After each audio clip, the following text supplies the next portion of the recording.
আসসালামু আলাইকুম। সজীব ফ্যাশন ডিজাইনের পক্ষ থেকে আপনাদের সবাইকে স্বাগতম। আমি আজকে আপনাদেরকে দেখাবো হচ্ছে কোমরে কুচি এবং নিচে হচ্ছে প্লাজো টাইপ একটা সালোয়ার কাটিং। তো চলুন ভিডিওটা শুরু করা যাক। ভিডিওটা না টেনে সম্পূর্ণ ভিডিওটা দেখতে থাকুন, তাহলে এই সূত্র ফলো করে হচ্ছে আপনারা সব ধরনের মাপে এই প্লাজো এবং হচ্ছে কুচি, কোমরে কুচি এবং হচ্ছে নিচে হচ্ছে প্লাজো সিস্টেম এই সালোয়ারটা বানিয়ে নিতে পারবেন খুব সহজেই। তো চলুন ভিডিওটা শুরু করা যাক।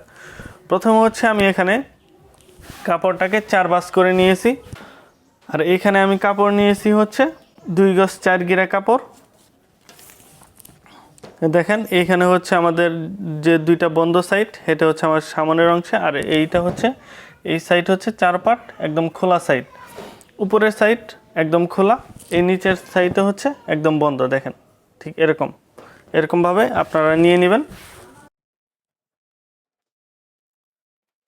উপরে 6 ইঞ্চি পরিমাণ বাদ দিয়ে এরপর হচ্ছে লম্বার মাপটা নেব। এখানে হচ্ছে আমি 38 ইঞ্চি লম্বার মাপ বানাবো, তাই এখানে 38 দিয়ে নিলাম। আর 1 ইঞ্চি হচ্ছে নিচে ভাঁজ দেওয়ার জন্য, যেই মোটা করে ভাঁজটা হবে প্লাজোর যে ভাঁজটা হয় সেটার জন্য 1 ইঞ্চি পরিমাণ, টোটাল 39 ইঞ্চি পরিমাণ লম্বা নিলাম। তো আমি এখানে সোজা করে দাগ দিয়ে নিচ্ছি। প্লাজোর অংশটা বেশি একটা ঢোলা দেব না, এখানে হচ্ছে আমি 16 ইঞ্চি পরিমাণ ঢোলা দেব। 16 এর অর্ধেক হয় 8 ইঞ্চি পরিমাণ, তো আমি এখানে 8 ইঞ্চি পরিমাণ দিয়ে নিচ্ছি। উপরে যেহেতু 6 ইঞ্চি পরিমাণ বাদ দিয়েছিলাম, 6 ইঞ্চি পরিমাণ আলাদা কাপড় দেব। 6 ইঞ্চি পরিমাণ বাদ দিয়ে এরপর হচ্ছে হাইয়ের মাপটা নিয়ে নিতে হবে। তো আমি এখানে হাইয়ের মাপটা দেবো হচ্ছে 15 ইঞ্চি পরিমাণ।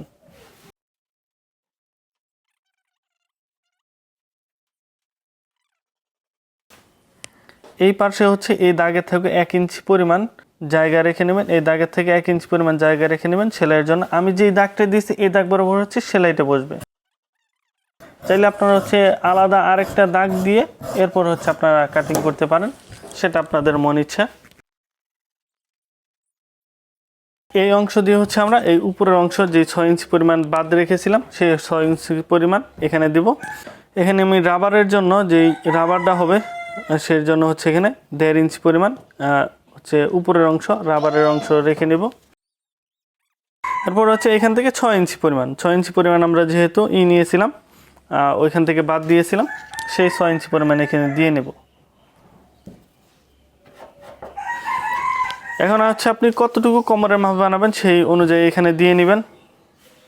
তো আমি এখানে হচ্ছে 44 কোমরের মাপ বানাবো, সেই জন্য 44 এর 4 ভাগের 1 ভাগ হয় হচ্ছে 11 ইঞ্চি পরিমাণ। আমাদের কাপড়টা যেহেতু 4 ভাঁজে রয়েছে, ঠিক আছে।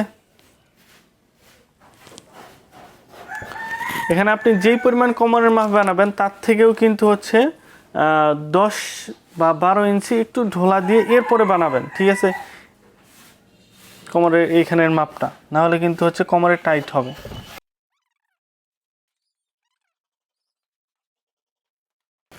দেখেন আমাদের এই অংশটা ঠিক এরকম দুইটা পার্টে হবে, এই যে একটা, এই যে আরেকটা, এরকম দুইটা পার্ট হবে। এই সাইড দিয়ে সেলাই দিয়ে এরপর হচ্ছে আমরা এরপর রাবারের যে ভাঁজটা হয় সেটা করব।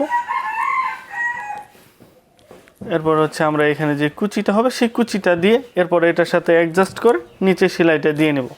এইটা সেলাই করা কিন্তু খুবই সহজ। যদি আপনারা এটা সেলাই চান তো অবশ্যই কমেন্ট বক্সে জানিয়ে দেবেন, আমি আপনাদেরকে এটা সেলাই ভিডিওটাও দিয়ে দিব, এটা কিভাবে সেলাই করতে হয়।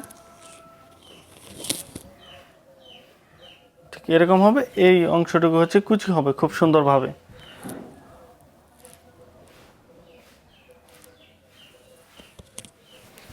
নিচের অংশ হচ্ছে প্লাজো এবং উপরের অংশ হচ্ছে কুচি হবে এইখানে। তো আশা করি আপনারা বুঝতে পারছেন।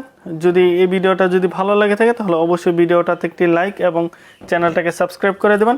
তো আজকের মতো ভিডিওটা পর্যন্তই। ভিডিওটা কেমন লাগলো অবশ্যই কমেন্ট বক্সে জানিয়ে দেবেন। তো সবাই ভালো থাকবেন, সুস্থ থাকবেন। আসসালামু আলাইকুম।